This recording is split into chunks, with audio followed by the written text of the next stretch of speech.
ጣፊያን አወጣለሁ ብሎ የሰውን ጉበት ያወጣው ዶክተር። ሕክምና ውስጥ ብዙ ጊዜ የሕክምና ስህተቶች በተለይ ደግሞ ከቀዶ ሕክምና ጋር የተገናኙ ስህተቶች ይፈጠራሉ። ይሄ ሐኪም እንደሰራው አይነት ስህተት ግን ተሰምቶም ታይቶም አይታወቅም፣ እውነትም አይመስልም። ሰላም፣ እንዴት ናችሁ? እኔ ዶክተር ደሳለኝ ነኝ፣ የቀዶ ሕክምና ስፔሻሊስት ሐኪም። ዛሬ ስለ ሕክምና ስህተት በተለይ ደግሞ ከቀዶ ሕክምና ጋር የተገናኙ የሕክምና ስህተቶችን እናያለን። እንዲሁም ዓለማችን ላይ ከተከሰቱ የሕክምና ስህተቶች ውስጥ በጣም ዊርድ፣ በጣም አስፈሪ እንዲሁም ደግሞ እውነት የማይመስል የተከሰተውን የሕክምና ስህተት እናያለን ማለት ነው። ይህንን ቪዲዮ እስከ መጨረሻ እንድትከታተሉ ጋብዛችኋለሁ። እንዲሁም ደግሞ ለዚህ አካውንት አዲስ ከሆናችሁ አካውንቱን ሰብስክራይብ እንድታደርጉልኝ በትህትና እጠይቃቸዋለሁ። እኛ የቀዶ ሕክምና ስፔሻሊስት ሐኪሞች በሰርጀሪ ወቅት ጉዳት እንዳይደርስ፣ አላስፈላጊ ኦፕሬሽን እንዳይሰራ፣ የተሰራው ኦፕሬሽን ኮምፕሊኬሽኖች እንዳይኖሩት የምንከተላቸው ብዙ ጥንቃቄዎች፣ ጋይድላይኖች አሉ። ከዛም ውስጥ WHO ሴፍቲ ቼክ ሊስት የሚባል አለ።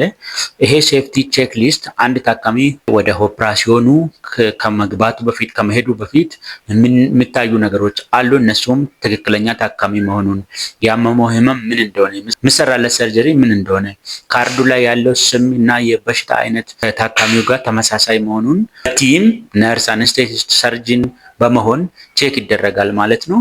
ታካሚው ወደ ኦፕራሲዮን ክፍል ከገባም በኋላ ደግሞ የኦፕራሲዮን አልጋ ላይ ከሆነ በኋላ መደንዘዣ ከመሰጠቱ በፊት ቼክ የሚደረጉ ነገሮች አሉ። ታካሚው ለመድኃኒት አለርጂ እንዳለው፣ ደም ማነስ እንዳለበት፣ ሌሎች ህመሞች እንዳሉበት ይታያል ማለት ነው። ከዛም በኋላ መደንዘዣ ከተሰጠ በኋላ ኦፕራሲዮኑ ከመጀመሩ በፊት እያንዳንዱ ኢኩፕመንት ወይም ደግሞ ማቴሪያል ይቆጠራል ያለው ማለት ነው።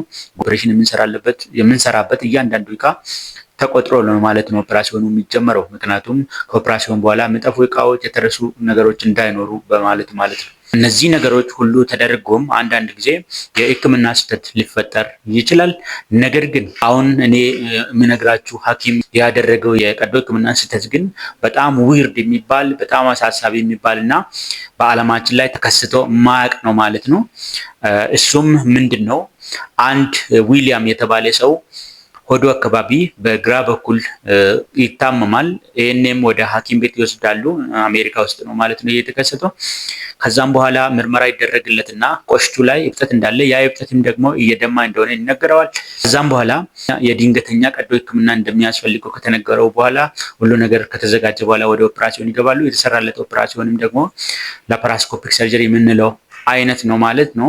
ኦፕራሲዮኑን ሲሰሩ የዚህን ታካሚ ቆሽት እያወጣን ነው ብሎ ነው የሰሩት፣ ወይም ደግሞ አውጥተናል ነው ያሉት ማለት ነው በላፓራስኮፒ። ኦፕራሲዮን ሲሰሩ ግን ታካሚው በጣም እየደማ እንደነበረ፣ ደም ስሩ በጣም አብጦ እንደነበረ የቆሽት ደም ስር ገልጾ ነበረ ሐኪሙ። ነገር ግን ኦፕራሲዮኑን እየሰሩ እያለ በመሃል ላይ ታካሚው ከኦፕራሲዮን አልጋ ላይ መነሳት አልቻለም። እዛው በብዙ ደም በመድማት ምክንያት ሞተ ማለት ነው። በኋላ የሞቱ መንስኤ ሲመረመር ሲታይ ከቆየ በኋላ የተገኘው ውጤት ግን በጣም አስደንጋጭ ነው። እሱ ምንድን ነው? የዚህ ታካሚ መውጣት የነበረበት ቆሽት ሆኖ ሳለ የወጣው አካል ግን ጉበቱ እንደሆነ ያሳያል ማለት ነው ምርመራው። ልብ በሉ እንግዲህ በሕክምና ውስጥ እያንዳንዱ ሐኪም አይደለም የቀዶ ሕክምና ስፔሻሊስት፣ ጠቅላላ ሐኪምም ሌሎችም ሌላ የሕክምና ባለሙያዎችም አናቶሚ የሚባል ትምህርት አለ። እዚህ አናቶሚ ላይ አይደለም ትላልቅ ኦርጋኖች እንደ ጉበት፣ እንደ ቆሽት፣ ትናንሽ ደም ስር፣ ትናንሽ ነርቭ፣ ትናንሽ ቬን፣ ትናንሽ አርተሪ፣ ትናንሽ ጅማት ሁሉ ቆጥረን ነው የምንማረው እያንዳንዷን ማለት ነው። አይደለም እነዚህ ትላልቅ ኦርጋኖች።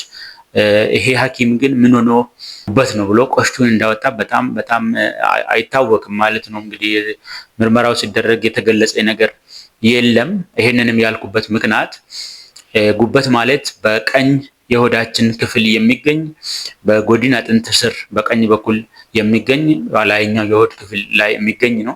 ቆሽት ደግሞ በግራ በኩል ራቅ ብሎ ነው የሚገኘው። እነኛ ሁለቱ አካላት የሚነካኩም የሚገናኙም አይደሉም፣ ተራርቆ ነው ያሉት ማለት ነው። ነገር ግን ምርመራው ሲደረግ የዚህ የሞተው ሰውዬ ቆሽት በቦታው አለ፣ አልተነካም።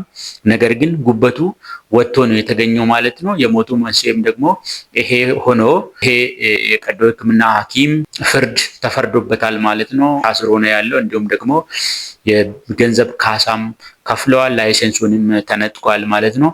አይደርስ ነው እንግዲህ እንደዚህ አይነት አያምጣው ነው። ምክንያቱም በጣም ሬር የተባለ አይደርስም ወይም ደግሞ እንደዚህ አይነት ነገር መፈጠር የለበትም የሚባል አይነት የሕክምና ስህተት ነው ማለት ነው የተፈጠረው አሜሪካ ውስጥ። አመሰግናለሁ።